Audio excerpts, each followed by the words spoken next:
Hello friends, welcome to our channel study for law, जिसमें आज का हमारा क्वेश्चन है केंद्र और राज्यों के बीच विधायी संबंधों की विवेचना कीजिए।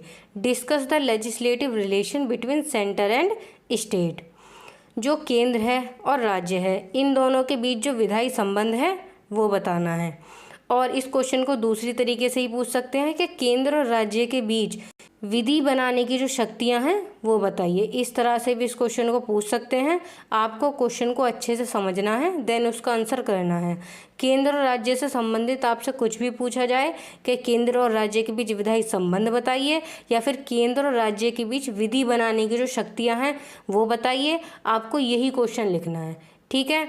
और इससे पहले हमने दो क्वेश्चन पढ़े थे, एक संसद के गठन और कार्य, दूसरा संसद के विशेष अधिकार। और इसके बाद ये तीसरा क्वेश्चन है केंद्र और राज्य के बीच विधायी संबंध या फिर पावर। संघ और राज्यों की शक्तियों का विभाजन परिसंघ का एक आवश्यक लक्षण है। प्रत्येक सरकार अपने क्षेत्र में स्वतंत्र होती है और एक दूसरे के अधिकार क्षेत्र में हस्तक्षेप नहीं कर सकती।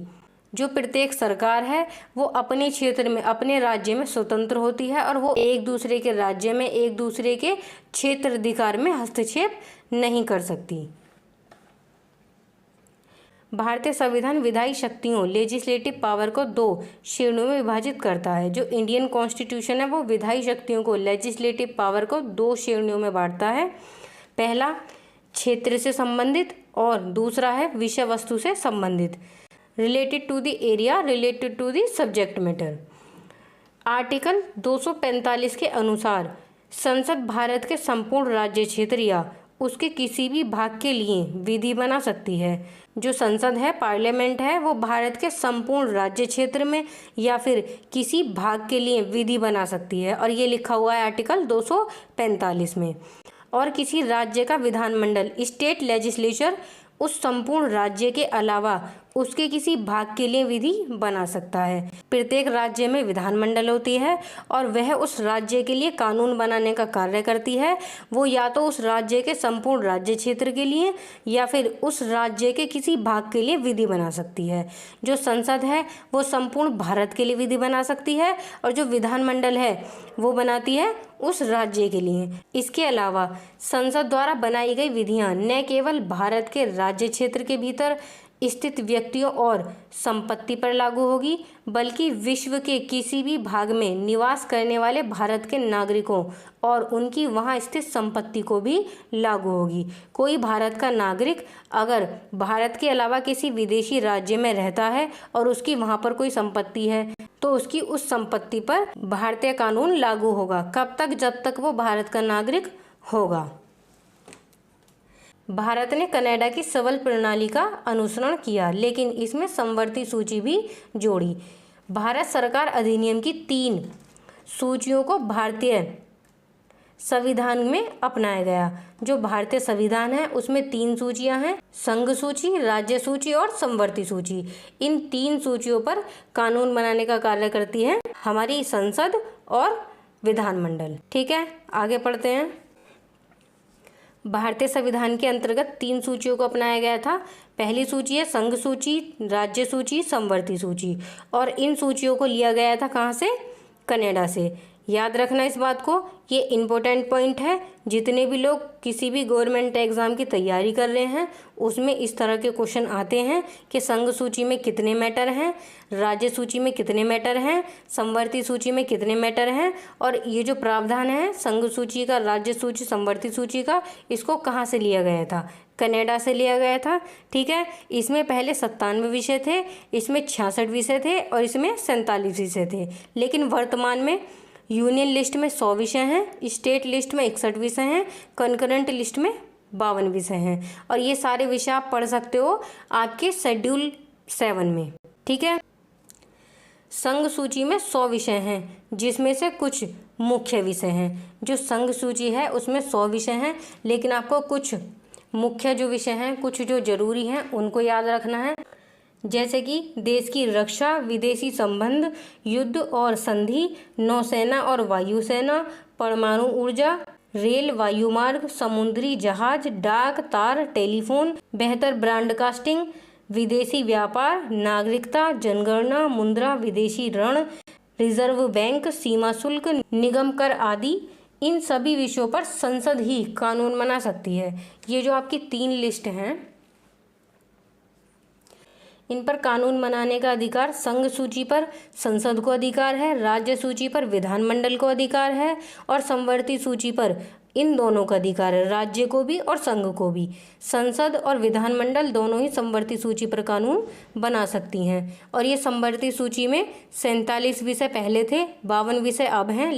इनको याद मत रखना, लेकिन इनको जरूर याद रखना, ठीक है। ये जो 52 विषय हैं ये आप पढ़ सकते हो। शेड्यूल 7 में सारे विषय दे रखे हैं, संघ सूची के भी, राज्य सूची के भी, संवर्ती सूची के भी। इसके बाद है राज्य सूची के अंतर्गत स्थानीय महत्व के 61 विषय हैं, जिसमें लोक व्यवस्था, पुलिस, न्याय प्रशासन, जेल, स्थानीय शासन, लोक स्वास्थ्य, स्वच्छता और औषधालय, मादक शराब का उत्पादन, निर्माण, कब्जा, परिवहन, क्रय या विक्रय, कृषि, सिंचाई, वन, सार्वजनिक आमोद प्रमोद आदि मुख्य हैं। इन विषयों पर केवल राज्य के विधानमंडल को कानून बनाने का अधिकार प्राप्त है, ठीक है। इनमें से आपको कम से कम 5 से 6 पॉइंट याद होने चाहिए और 5 से 6 पॉइंट वाइज आप लिख सकते हो एग्जाम में। संघ सूची के, राज्य सूची के और संवर्ती सूची के, इनके पॉइंट जरूर याद रखना। और ये क्वेश्चन हर साल पूछा जाता है, इस बार भी पूछा जा सकता है। फिर है संवर्ती सूची, कंकरेंट लिस्ट। इसके अंतर्गत 52 विषय हैं। पहले जो संघ सूची थी उसमें 100 विषय थे, राज्य सूची में 61 विषय हैं 61 और संवर्ती सूची में 52 विषय हैं, ठीक है। जिसमें दंड विधि, दंड प्रक्रिया, विवाह तथा विवाह विच्छेद, संविदाएं, न्याय प्रशासन, उच्चतम और उच्च न्यायालय से भिन्न, सिविल प्रक्रिया, वन, आर्थिक और सामाजिक योजना, जनसंख्या नियंत्रण और परिवार नियोजन, व्यापार संघ, सामाजिक सुरक्षा, विधि विवृत्ति, शिक्षा, राष्ट्रीय जलमार्ग, वाट और माप, कीमत नियंत्रण, कारखाने, विद्युत, समाचार पत्र, संपत्ति का अर्जन और अधिग्रहण आदि मुख्य हैं। इसमें ये सारे विषय हैं। इसमें से भी आप कम से कम 6-7 विषय याद रखना जो आपको इजी लगे। संवर्ती सूची में केंद्र और राज्य दोनों विधि बना सकते हैं। जो संवर्ती सूची है इसमें राज्य और केंद्र दोनों विधि बना सकते हैं। अगर दोनों की विधियों में विरोध उत्पन्न होता है, अगर ये दोनों विधियां बनाती हैं और उस विधि को बनाते समय कोई विरोध आता है, कोई आपत्ति आती है, तो केंद्रीय विधि को प्राथमिकता मिलती है। संविधान में यह प्रणाली केंद्र में एकरूपता और शक्ति संतुलन बनाए रखने के लिए अपनाई गई है, ठीक है। इसके बाद एक केस है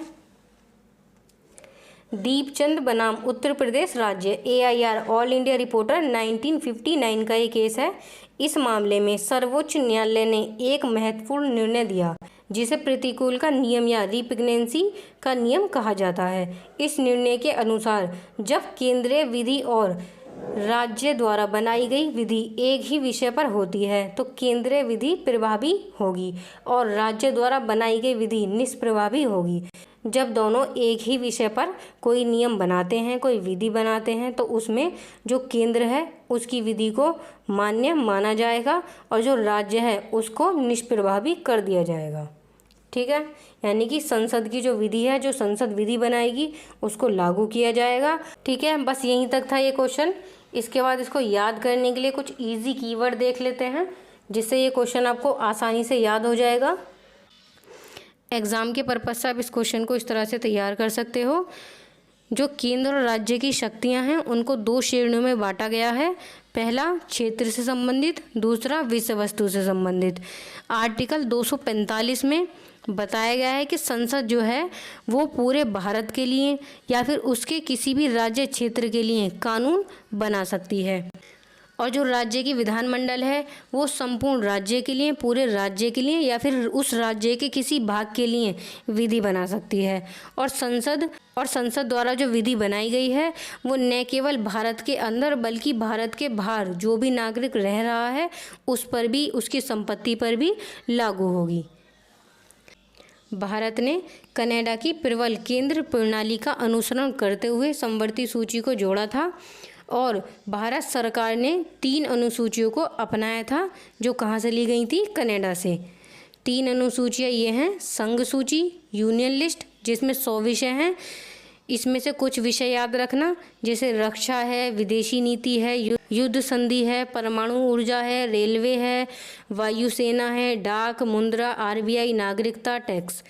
कम से कम 7 से 8 या फिर 6-7 कम से कम याद रखना, ठीक है। फिर है राज्य सूची, स्टेट लिस्ट, इसमें 61 विषय हैं, जैसे पुलिस, जेल, न्याय व्यवस्था, कृषि, सिंचाई, शराब, स्वच्छता, लोक स्वास्थ्य, पंचायत, लोक मनोरंजन, मदिरा, ठीक है। फिर इसके बाद है समवर्ती सूची जिसमें 52 विषय हैं। इसके विषय देख लेते हैं। BNS, BNSS, BSA, TPA, transfer property act, CPC, civil procedure code, और ये जो आपके 3 नए एक्ट हैं इन पर भी दोनों कानून बना सकते हैं। जो वहाँ पीछे लिखा हुआ था वो पुराना लिखा हुआ था, वहाँ मैं चेंज करना भूल गई थी, तो आप इन नामों को भी लिख सकते हो। फिर शिक्षा है, वन है, सामाजिक सुरक्षा है, जनसंख्या नियंत्रण योजना, बिजली कारखाने, इनमें आप इन नामों को याद रख सकते हो। फिर जो केंद्र और राज्य है वो दोनों ही समवर्ती सूची पर कानून बना सकते हैं, और अगर इनमें कानून बनाते वक्त कोई टकराव होता है तो केंद्रीय विधि को प्राथमिकता दी जाएगी। इसमें एक केस याद रखना, दीपचंद्र बनाम Uttar Pradesh, AIR all India reporter 1959 का केस था, जिसमें कहा गया था कि अगर दोनों एक ही विषय पर कानून बनाते हैं तो प्राथमिकता केंद्र को दी जाएगी, केंद्र का जो कानून है उसको मान्य माना जाएगा, ठीक है। बस यहीं तक थे ये कीवर्ड और यहीं तक था हमारा क्वेश्चन, ठीक है। और एक बात, पहले मैंने किसी को भी नोट्स नहीं दिए थे फर्स्ट सेमेस्टर में, काफ़ी लोगों ने मुझसे मांगे थे, क्योंकि मेरा कुछ और प्लान था जो कि एग्जीक्यूट नहीं हो पाया, और इस बार भी वो प्लान एग्जीक्यूट नहीं हो पाएगा। तो मैं आपको PDF फॉर्म में ही नोट्स प्रोवाइड कराऊंगी जिनकी कॉस्ट होगी 350, ठीक है। 5 एक्ट होंगे आपके, उन 5 की कॉस्ट होगी 350। डिस्क्रिप्शन में मोबाइल नंबर है, उस पर आप मुझे मैसेज कर देना, मैं आपको PDF भेज दूँगी। ओके, मिलते हैं अगली वीडियो में बहुत जल्द।